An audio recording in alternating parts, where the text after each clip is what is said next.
Bom dia, pessoal. Hoje eu vou gravar esse vídeo para revisar o conteúdo da nossa prova de geografia de amanhã, certo?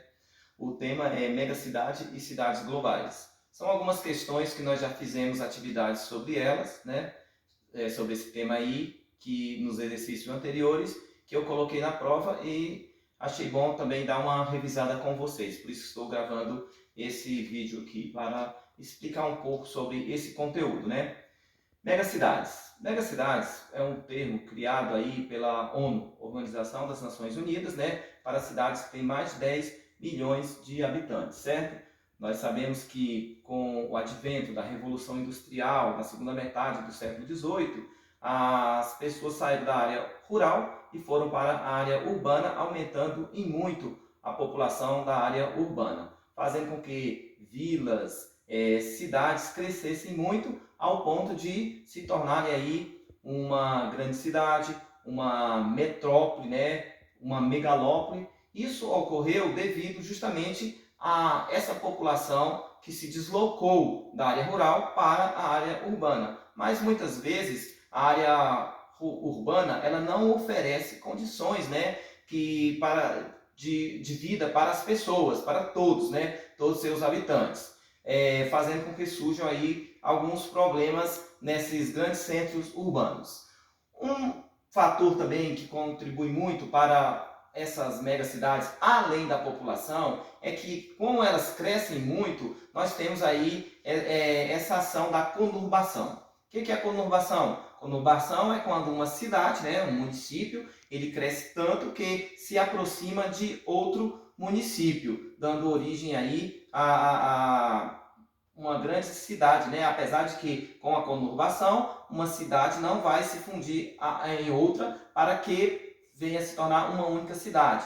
Mas não, isso aí é uma das características. Eu enumerei aqui 5 grandes megacidades, né? Que tem essa população elevada.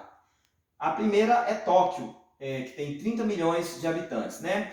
Dessas megacidades aí, é interessante observar que a grande maioria, elas vêm de países em desenvolvimento ou subdesenvolvido, com exceção, é claro, aqui de Tóquio, que faz parte aí de um país desenvolvido, que é o Japão, né? Então, Tóquio, devido às suas condições de habitação, né, da população, ele e ser pequeno, não ser tão grande, ele vai ter aí essa grande aglomeração de cerca de 30 milhões de habitantes. É considerado então uma mega cidade, né? A segunda é Delhi, na Índia. A terceira, São Paulo, com 20 milhões de habitantes, né? São Paulo que fica no Brasil, fazendo parte aí de um país em desenvolvimento. Quarto, Mumbai, também na Índia.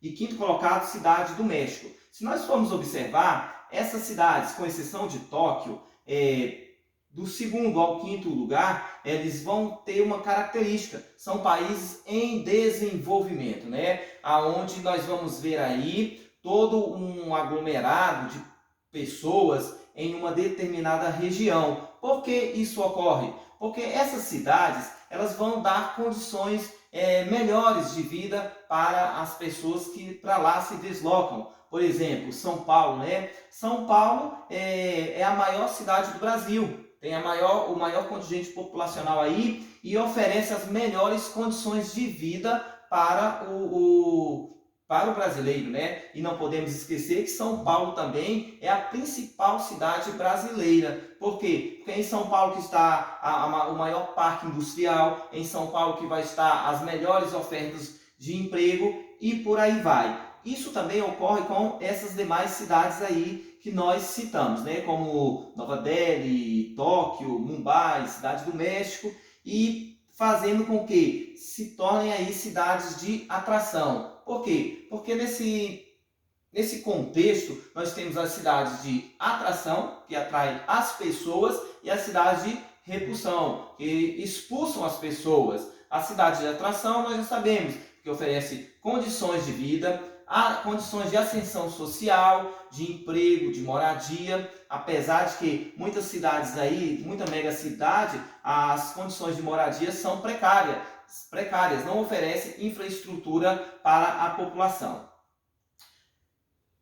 Depois de Tóquio, a maior parte das megacidades do planeta encontram-se em países subdesenvolvidos, né, e emergentes. 12 entre as 21 existentes, certo? Então, 12 megacidades ficam aí em países emergentes ou subdesenvolvidos, né? Por quê, pessoal? Porque nós vemos que esses países, eles não distribuem de uma forma igualitária as oportunidades de vida nos seus estados. Se distribuísse, se oferecesse essas condições de vida, com certeza nós não teríamos aí pessoas se deslocando para um determinado centro, né? E muitas vezes esse centro, essa megacidade, ela incha, ela cresce tanto que vai chegar um momento que ela vai inchar. Ela não vai ter mais condições de comportar, de oferecer as condições básicas para aquelas pessoas. Então, megacidades, como nós vimos, né,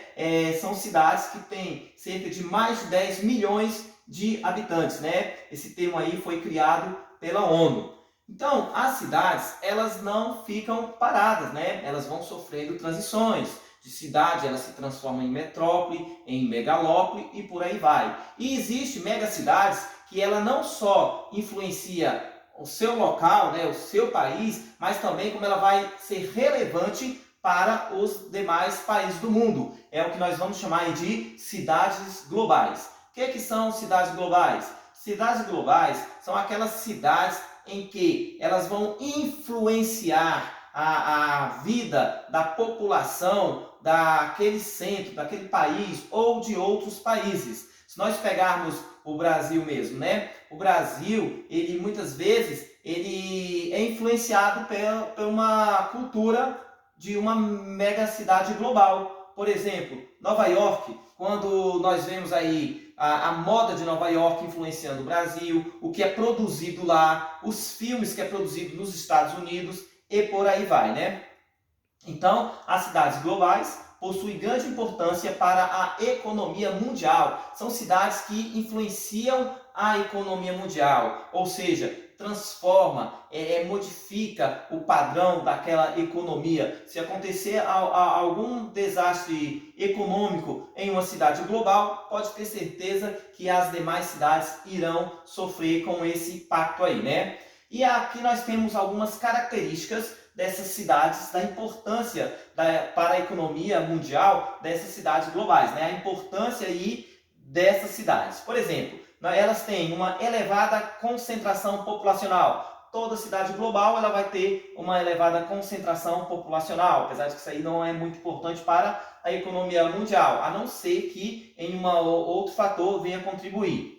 Uma economia forte. A economia forte, sim, é importante para a economia mundial. Então, a cidade global ela vai ter uma economia forte, vai ter uma forte urbanização. A urbanização dela é muito grande, né? Um mercado de trabalho intenso vai gerar muita mão de obra, muito trabalho, né? Muita oportunidades de emprego. Por isso que é um mercado de trabalho intenso de uma cidade global. Pesquisa de alta qualidade, geralmente nas cidades globais, né, nós vamos ter aí as pesquisas de alta qualidade, podemos citar lá o Vale do Silício, nos Estados Unidos, né, então nós vamos ter aí essa pesquisa de alta qualidade,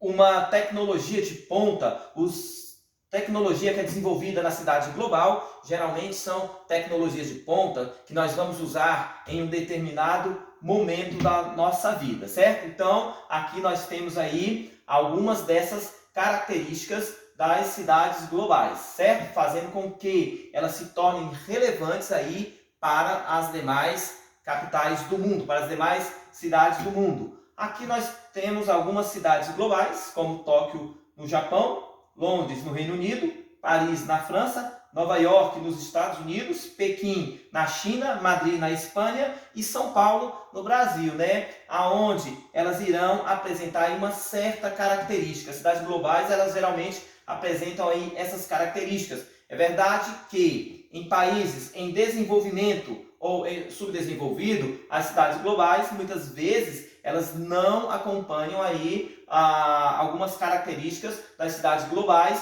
dos países desenvolvidos, como foi citado aí Londres, né, ou Tóquio, Nova York e por aí vai. Mas não podemos esquecer que hoje em dia nós vivemos um mundo globalizado. Nesse mundo globalizado nós temos que estar integrados, né? Então, todos os países eles vão ter geralmente uma integração com outros países através do mercado de trabalho. Se nós pegarmos aí a globalização, nós vamos ver que a globalização colocou os países em um mercado global, aonde cada país quer vender o seu produto. O país que está fora da globalização, geralmente ele vai sofrer dificuldades, né, para se desenvolver. Então, tem um mercado, o país produz, se ele produz, ele vai ter que vender. E para produzir, ele vai ter que investir nessa alta qualidade, né, nas tecnologias. Por quê? Porque nenhum país vai comprar um produto inferior nesse mercado global, principalmente países aí desenvolvidos, que exige aí uma certa qualidade no produto, aonde ele venha influenciar. Então, dentro desse mercado global, hoje em dia nós não temos mais somente o setor primário, o setor secundário, o setor terciário. Nós temos o setor quaternário, que envolve a questão das pesquisas, dos desenvolvimentos, das descobertas. Hoje em dia, o país que tem um certo poderio, ele tem uma alta tecnologia no seu conhecimento. Então tem que ter aí esse desenvolvimento nesse setor aí do estudo, do conhecimento, até porque isso vai facilitar a vida das pessoas. Hoje em dia a nossa vida é facilitada devido às descobertas, né, dos grandes polos tecnológicos, né, as tecnopolos, os grandes polos tecnológicos irão influenciar e muito aí as descobertas. Nas cidades globais também nós vamos encontrar a sede das grandes empresas, né, das multinacionais, que vão estar geralmente nessas cidades globais ou em megacidades. Isso daqui então, pessoal, é um pequeno resumo para a nossa prova de amanhã. Eu estarei postando também no grupo, né, do 9º ano esse material para que vocês possam também dar uma estudada. E boa prova para todos!